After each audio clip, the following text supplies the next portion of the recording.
With me to talk about depression is a clinical manager of professional practice and education. I'm talking with Chris Curry, who happens to be with the Lanark Leeds Grenville and Addictions and Mental Health. That was long. It's a bit of a tongue twister. It is indeed. Yes, yes. How are you? I'm doing well. Thanks for having me. Great to see you again, Doreen. Well, thank you for coming back. Thank absolutely. you for sitting down with me today and talking about depression. Because to me, depression, it can hit you at any time. And sometimes we don't even know we have it, correct? Exactly. A lot of people misattribute depression as maybe I'm lazy, I'm unmotivated, or I'm just having, a down day.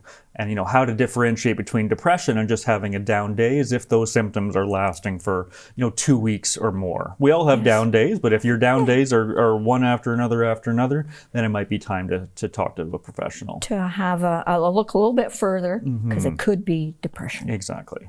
So in Canada, is depression considered a disability? It absolutely can be. Really? Yeah, there are lots of people, unfortunately, who are unable to work due to depression. It really severely limits your ability to participate in your own life for someone. It can be hard to get out of bed. It can be hard to go to a job interview. It can be hard. It also affects your concentration, motivation. It just affects every single aspect of you. So it absolutely can be considered a disability.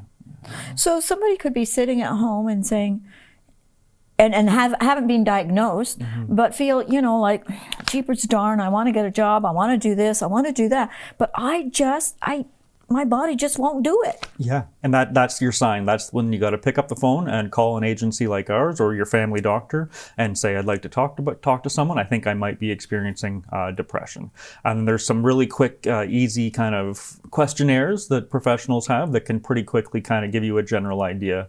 Is this depression, or maybe it could be something else? Because depression can also be a symptom of other disorders as well. So it becomes quite complicated. It can be a symptom in schizophrenia, in bipolar disorder as well. Yeah, so it's not always a standalone issue. Sometimes it's what we call a comorbid issue, so a few issues altogether. Yes, okay. So for depression, there's different types of depression, is there not? I mean, there could be a mild depression. I could have a depression, maybe last week I was depressed over whatever. Right. But I came out of that depressive state. So is there different levels of depression? Absolutely. So there's something called major depressive disorder. So that's, the kind of depression where you can't get out of bed, you can't work, and it's been going on for weeks and weeks and weeks. There's something else called dysthymia, which is a lower grade sort of depression that's kind of ever present, but it never gets to the point of, suicidal ideation or stuff. It's just, I'm having a really hard time getting motivated, doing things. Often that can respond very well to, interventions such as exercise, eating right, those kinds of things. Exercise actually has been proven to be just as effective as a lot of medication treatments. But the problem is, if you're depressed, you don't want to exercise. It's a difficult one to solve. I would say yes. It would be hard. So for a mild depression, are things like a massage, yoga, as you said, exercising and whatnot, is ideal? Absolutely, yeah. Any kind of self-care, because you can do things to prevent it. Exercising on a daily basis, if you can get yourself to do that, your chances of developing depression go down. If you have someone to talk to, a therapist, a trusted friend, that will help. If you eat right, the foods we put in our body can have a major effect. So all those kinds of things. And treating yourself with love and kindness can go a long way in preventing depression. Wow. So for depression, what happens when a person goes to a doctor and says, look, I'm not feeling well. I find that, everything is a downer. I can't get out of bed in the morning. I'm sleeping in, like, my life is just in the dumps. So that's a referral to you people. Yeah, absolutely. That could probably be 2 referrals. It could be to a psychiatrist to handle the medication aspect of it. Oh, So okay. there's SSRIs, or the common treatment for depression, selective serotonin reuptake inhibitors, very complicated name. Yes. But the evidence shows that medication combined with therapy is the best approach to treating depression. So if you can get the medication handled by the psychiatrist and then the counseling handled by an agency such as ours, Yes. that's your best shot at a successful recovery. Really? So you're saying a successful recovery. Can you lapse? Absolutely. Relapse, yeah. Unfortunately, it can be a chronically relapsing condition. So just because you kind of get out of this funk, it doesn't Yes. unfortunately mean that you're never going to experience it again. Some people might get, permanent, relief, but unfortunately, there's many others who it will come and go throughout Come your and go. throughout Okay. your life. Yeah. But they know that there is light at the Yes. end of the tunnel. It doesn't have to be all doom and gloom. Exactly. But even if you do know that on a conscious level, it is the depressive brain can kind of trick you into misremembering those, and then you might think this is never going to end, even though you know rationally that it is likely going to end. Yes. That's the token of depression, is it kind of convinces you that it's not. So it very much plays tricks on your mind, unfortunately. Yeah. Okay. What has the pandemic done to us? The pandemic has exacerbated so many mental health conditions. So people who were living with an anxiety disorder, or like we were saying, a milder version of depression, those have often escalated into major cases. We've been secluded from each other for so many years. Yes. We need each other. We're social animals. We need to be having conversations, meeting people. And that alone can lead to depression and anxiety. Also, substance use has skyrocketed. The cost of living has skyrocketed. All these things can unfortunately contribute to increased cases of depression. So we're absolutely at an inflection point right now where we really need all the resources possible dedicated towards mental health. Towards mental health. Okay.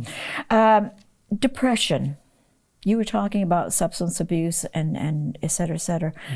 Those that are listening to the little voice in your head, can this lead to suicide? Can depression lead to suicide?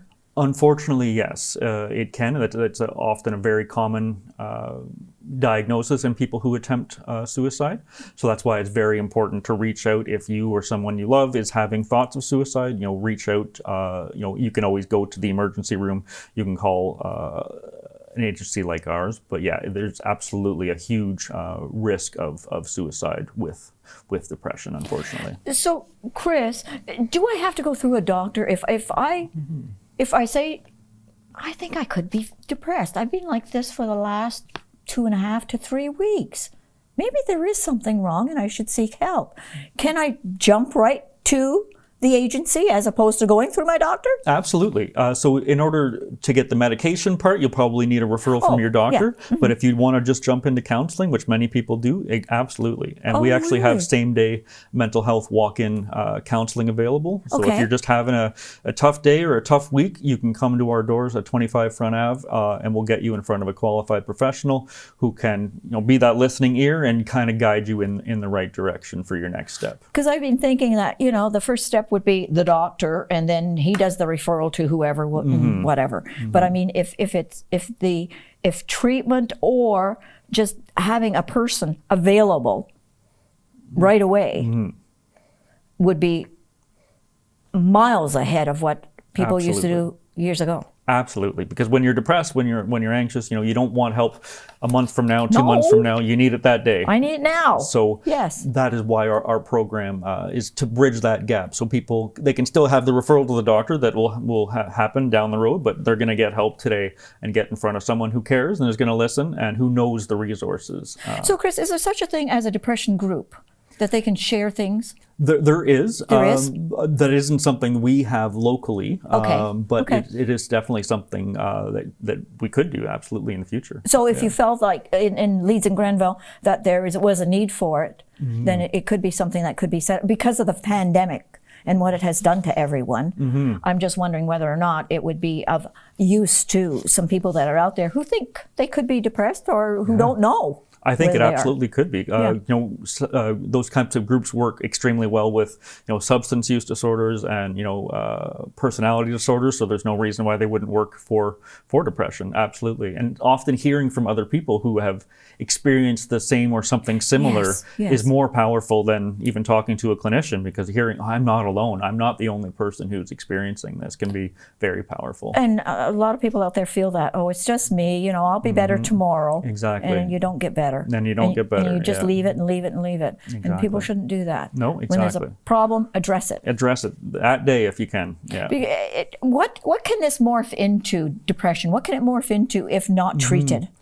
If not treated, Yes. it can absolutely lead to substance use disorders. So if someone is chronically having a low mood, they might be drawn towards substances that bring up your mood, like cocaine, crystal methamphetamine, things like that. Okay. It can lead to family problems. It can lead to, you might not be able to be a part of your family as you once were. Maybe you're spending days in bed. That can lead to relationship problems. Maybe you're calling in sick to work often. That can lead to job loss.